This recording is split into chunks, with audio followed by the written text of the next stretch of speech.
을 결심했을 때 그럼 자녀에 대한 친권자와 양육권자가 결정이 돼야 되잖아요. 법원은 누구한테 손을 들어줄 거야? 누군가 한 명이 키워야 되잖아. 이혼했을 때 같이 키울 수는 없잖아요. 그 양육할 수 있는 능력이 되는 쪽 경제적 능력? 그런 그럼 주로 아빠가 좀 유리하겠네. 아빠가 경제적 아니면 능력이. 아이한테 물어볼 것 같아요. 네. 누구랑 같이 살고 근데 싶은지. 그건 가혹해. 아이한테 엄마, 아빠 둘 다 필요한데 어떻게 하나를 선택해요? 아, 그건 좀 가혹해. 엄마한테 손을 들어주지 않을까요? 보통 양육은 엄마가 많이 하니까.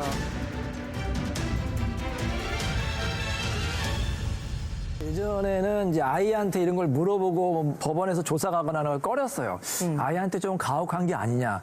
근데 이게 요즘에 많이 바뀌었습니다. 요즘에 이제 법도 개정이 이제 된다고 해서 아이의 의견을 최대한 많이 반영을 해라. 요즘에 아이들이 다 어느 정도 성숙했어요. 그리고 이제 이혼도 좀 많이 좀 늘어나다 보니까 아이의 의견이 어떻게 보면 가장 중요한 거예요. 그래서 이 기록만, 판사가 기록만 보면은 엄마가 더 잘 키울지 아빠가 더 잘 키울지 모른단 말이에요. 네. 서로 자신한테 유리한 것만 내니까. 누가 제일 잘 알겠어요? 아이잖아요. 아이가 예를 들어서 중학생이다, 고등학생이다, 제일 잘 알아요. 근데 자녀가 예를 들어서 지금 3살이에요. 유치원생이에요. 그럼 자녀의 의견을 묻기가 어렵잖아요. 그렇죠. 자, 이때 퀴즈. 누가 키울까요, 그러면? 이게 가장 중요한 문제인데. 자녀가 어리다. 자녀의 의견을 물어볼 수 없다. 엄마하고 아빠하고 서로 자기가 잘 키운다고 주장한다. 그럼 누가 키울까요? 청청 패션님, 보통 그럴 땐 엄마죠. 왜요?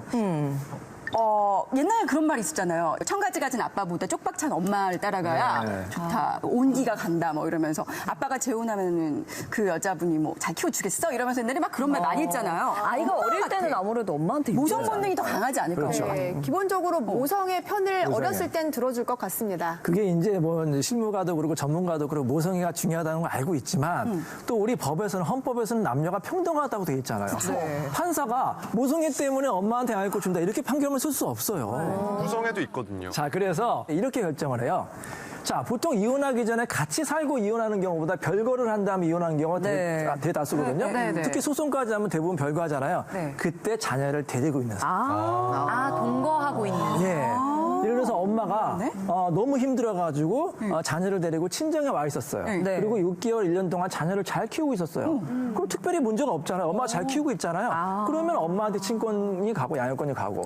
근데 엄마가 예를 들어서 춤바람이 나가지고 집을 나갔어요. 그래가지고 집도 안 들어오는 거예요. 그래서 아빠가 잘 키웠어. 한 1년, 2년 동안. 소송 기간이 1년, 2년 되잖아요. 그럼 아빠가 키우는 거예요. 아니 근데요 만약에 별거 기간 동안 아이를 엄마가 키우긴 키웠어요. 근데 아이 입장에선 사실 불만이 좀 있었던 거예요. 네. 그래서 아이에게 선택권을 물을 수가 있잖아요. 그렇죠. 근데 그럴 때 몇 살부터 선택권을 갖고 보통 한 적어도 초등학교 고학년, 5, 6학년, 중학생 정도 돼야 되는. 그러니까 어린애 같은 경우에는 의견을 물을 수가 없어서 이런 경우가 발생을 해요. 그래서 아이를 데리고 있는 사람이 유리하다는 건지 알아요. 그래서 아이를 서로 탈취해 간단 말이에요. 실제 이런 사건이 있었어요.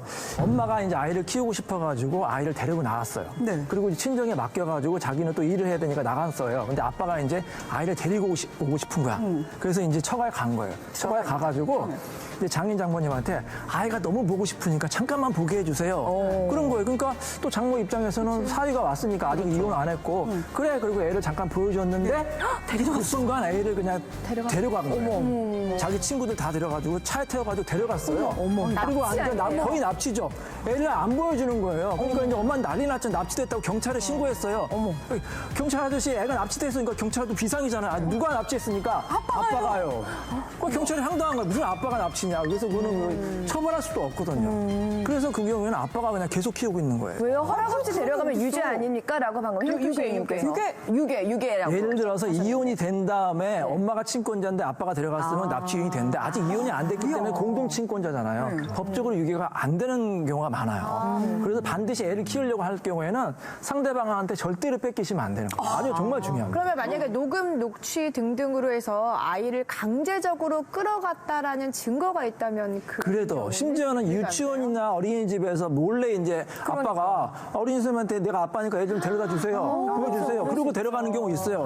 CCTV 다 찍혔거든요. 아빠가 데려간 거. 그거 가지고도 납치인 되기는 힘들어요. 나이